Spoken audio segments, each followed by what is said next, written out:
It was New Year's Eve night that was supposed to be filled with excitement and celebration, but instead it became one of the most humiliating moments of my life. My mother-in-law Elizabeth had invited all of her friends over to our house for the party, and from the moment she walked through the door I knew things were going to go horribly wrong.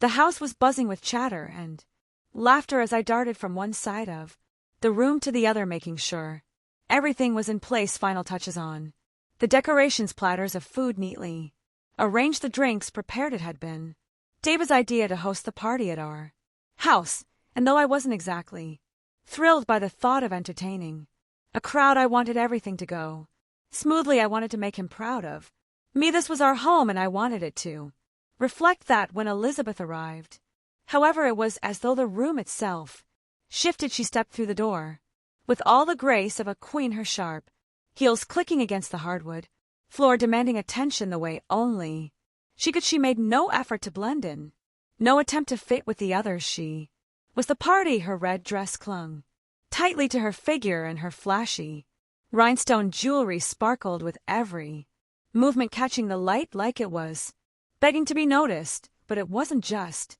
her appearance that struck me, it was her attitude, that air of superiority that made me feel small and insignificant.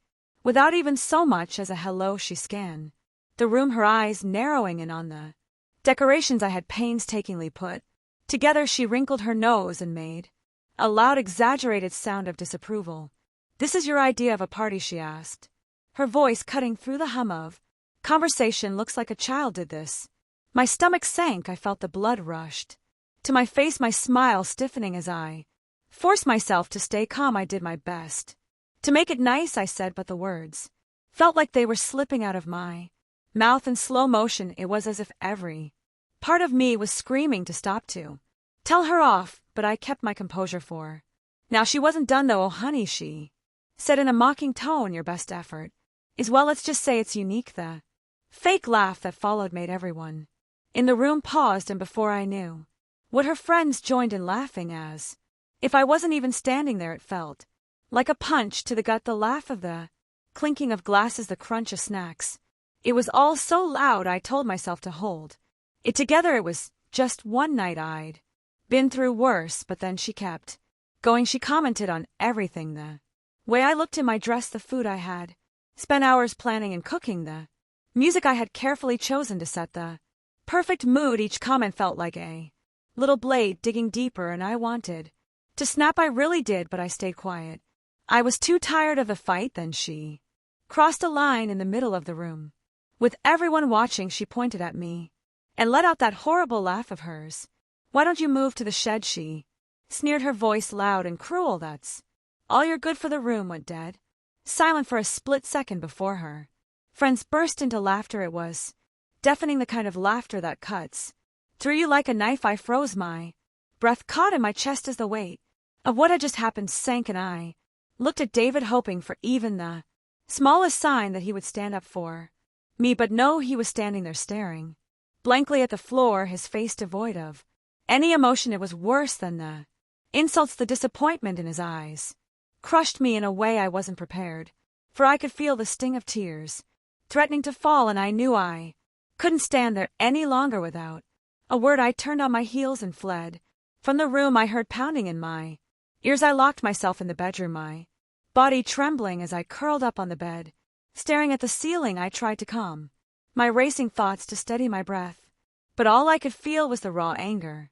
bubbling inside me. I was angry at her, yes, but I was angrier at myself, angry for letting it get this far, angry for allowing myself to be treated this way, even after all these years of trying to keep the peace. But more than anything, I was angry because I couldn't understand how my husband, the man I had loved and built a life with, could stand there and say nothing. And so there I was in the silence of the bedroom, feeling more alone than I ever had before that night. As the clock struck midnight and the guests raised their glasses in cheers, something inside me snapped. The sound of clinking glasses and laughter filled the air, but I couldn't shake the feeling of anger and humiliation that had been building inside me all night. For years I had endured Elizabeth's cruelty silently, hoping she would change, praying that my husband David would protect me, but this moment, the laughter, the cruel words, the sting of her mockery was the final straw. I realized in that instant that I couldn't keep living this way. I would no longer tolerate being belittled or treated like I didn't matter. This wasn't just about a single night or one incident, it was about reclaiming myself. As the new year began, so did a new chapter of my life. I made a promise to myself when the sun rose, everything would change. The next morning, the house was unnervingly quiet. The remnants of the party were scattered everywhere. Half-drunk glasses, leftover plates of food, streamers hanging from the ceiling. Like wilted flowers, David was still asleep, unaware of a storm raging inside me. I stood in the kitchen sipping my coffee, letting the bitterness of the brew ground me as I replayed her words. In my mind, that shed, my grip tightened around the mug, and a surge of determination rose within me. Enough was enough. I needed to take action, and I grabbed my phone, my fingers shaking slightly as I opened the real estate app. For months I had kept a realtor's business card tucked away, just out of curiosity, but today I was ready to use it. Today I would make a change. Hello. This is Madison from Keller and Williams. Really, a cheerful voice answered on the other end. Hi, Madison, I said, trying to sound confident despite the knot in my stomach. This is Diana. I want to sell my house fast. There was a slight pause on the other end, and then Madison's voice returned. Hit like on this video, warm and professional, of course. Can you tell me a little about the property? I glanced around the house, taking in the familiar surroundings. 3 bedrooms, 2 bathrooms, spacious enough to feel like home, but too full of memories, both good and bad. This house had always been mine. I had inherited it from my parents, and hit like on this video. When David and I married, it was already in my name. There had never been a question about ownership, and now as I looked around, I realized I was ready to part with it. This wasn't just about selling a house. This was about reclaiming the part of myself that had been lost over the years. I wasn't going to let anyone, not Elizabeth, not David, have any more power over my life. It's in Brookfield, 3 bedrooms, 2 baths. The house is in good condition, and it's fully furnished, I said, my voice steady, the words flowing more easily than I expected. That sounds like a great property, Madison replied. If you need to sell quickly, I can come by today to take a look. That would be perfect, I answered, my voice trembling slightly with a mix of excitement and fear. This was happening. I was really doing it. By noon, Madison arrived. I showed her around the house, pointing out its features without delving into the emotions tied to each room. She nodded as she took notes, moving through the house with a professional eye. This place is in great shape, she said, smiling. I can list it right away. With the current market, you could have an offer in a week or even sooner. That's exactly what I need, I said, my pulse quickening. This was the first step toward freedom. After Madison left, I stood at the front door, staring out at the quiet street. For the first time in years, I felt a sense of control. I was moving forward, making a decision for myself, and nothing, no one was going to take that away from me. Later that evening, I sat David down, his face twisted in shock, his eyes wide with panic. You're selling the house, he demanded, his voice rising. Are you crazy? Where are we supposed to live? I don't know. And honestly, I don't care, I replied firmly. This house is in my name. I'm tired of being treated like a doormat, and I'm done with your mother's insults. But this is our home, he protested, his voice tinged with desperation. My family comes here all the time. That's exactly the problem, I said, my voice unwavering. This is my house, and I won't let your mother use it to humiliate me anymore. For the first time, he was speechless. He stood there, his mouth open, but no words coming out. I didn't need to hear anything else. I walked away, knowing I had made the first step towards something better for myself. Madison kept her word. By the end of the week, there was a cash offer on the table. The buyer was eager to close quickly, and I signed the papers without a second thought. The process was fast, almost surreal, but as I finalized everything, I felt an overwhelming sense of relief. The weight that had been pressing on my chest for so long finally lifted. I had taken control, and for the first time in years, I felt like I was finally living life on my terms. On moving day, I didn't give David or Elizabeth a heads up. I waited until the movers had loaded the last box into the truck, and the house was nearly empty as I stood in the bare living room. The walls that had once felt like home now felt cold and distant, and I took a deep breath and left a simple note on the kitchen counter. The house is sold. Good look. It was brief, direct, and exactly what I needed to say. No more explanations, no more justifications. I was done. The fallout came swiftly, and it was ugly. David started calling over and over, leaving voicemails that Ed's desperate pleas then escalated into anger and confusion. He couldn't understand why I'd done it, why I had made such a drastic decision. Elizabeth wasn't far behind, screaming down the phone line, accusing me of ruining everything, demanding that I fix it, but I didn't give, and I didn't respond to their messages or their calls. I had already moved into a small, quiet apartment across town. It wasn't as spacious as the house, but it was mine, completely mine, and it felt like the first real step I'd taken toward regaining control of my life. A few days later, things took an even more bizarre turn. The new owners of the house called the police after Elizabeth tried to force her way inside. She was convinced the house was still hers, and she demanded they let her, and claiming the sale was somehow illegal and accusing them of stealing from her. She ended up looking utterly ridiculous, embarrassed, and rejected. The police had to escort her off the property. After that, she seemed to give up on trying to get in, and for the first time in a long while I felt like I could breathe freely, free from her judgment, free from her constant criticisms. No more passive-aggressive comments, no more calculated looks. I could finally start living for myself. I began doing things I hadn't in years, things I'd once enjoyed but had long neglected. I signed up for an art class, rediscovered old hobbies, and even took time to read books for pleasure. The pain from her betrayal didn't vanish overnight, but it grew easier to bear.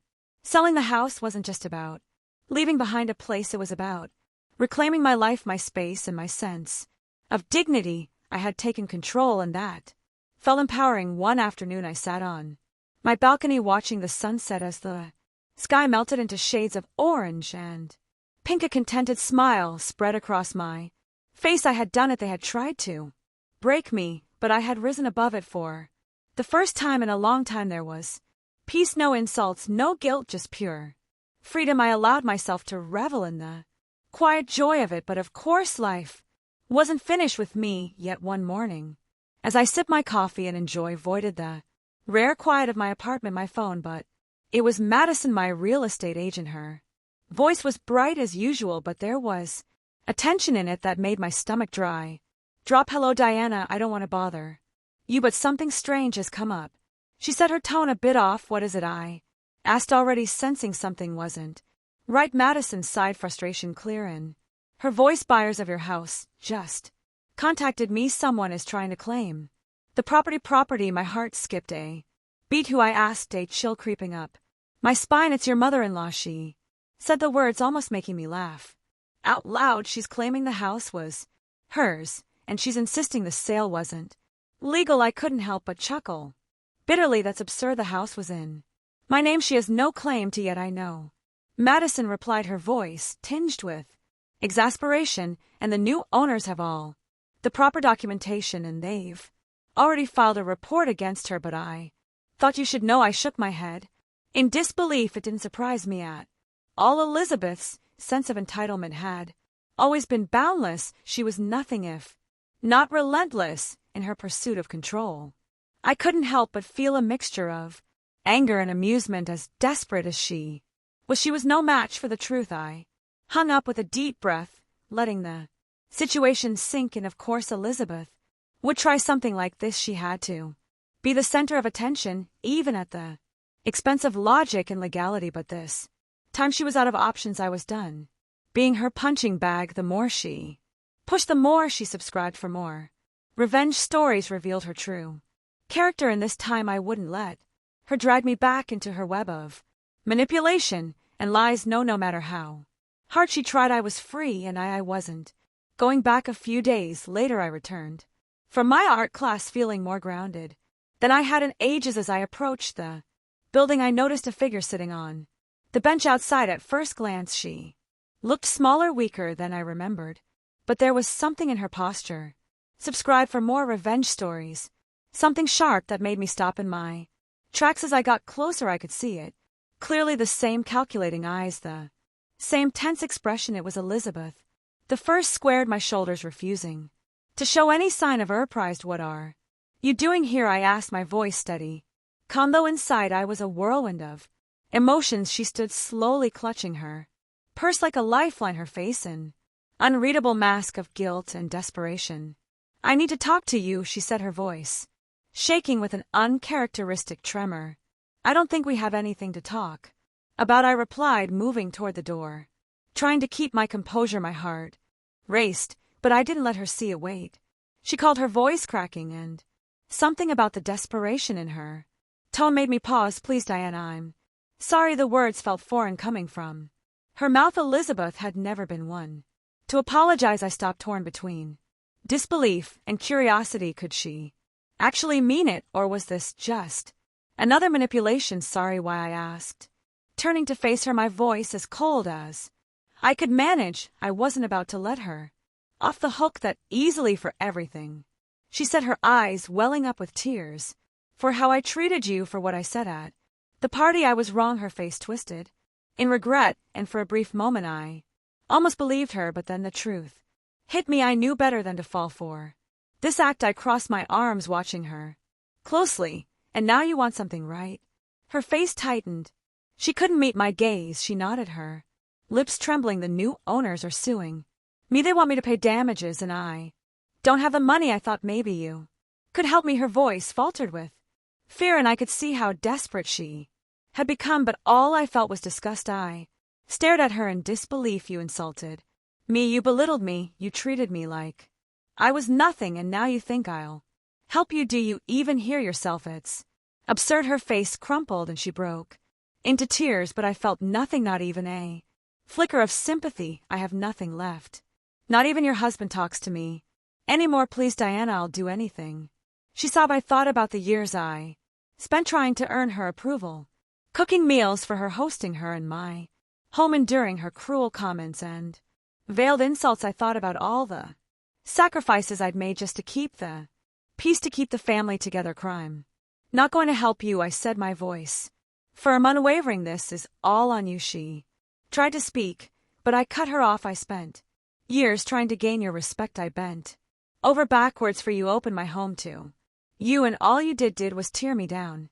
I owe you nothing." Her face twisted into a mask of fury, and her tears turned into rage. "You'll regret this," she hissed, her voice full of venom. "Goodbye," I said, calmly, turning away without a second glance. I wasn't about to let her have the satisfaction of seeing me falter. As I walked into my building, I could feel the tension draining from my body. The encounter had left me shaken, but it had also given me strength. For the first time I had stood up for myself, refused to let her control me one more time. That was my victory. A few weeks later I got an email from Madison, and the new owners had won their case, and Elizabeth was now legally required to pay damages. Even better, she was under investigation for the false claim she'd made. It was the final nail in the coffin, the closure I'd been waiting for. As for me, I continued to pour my energy into my art. My classes turned into a true passion, and I began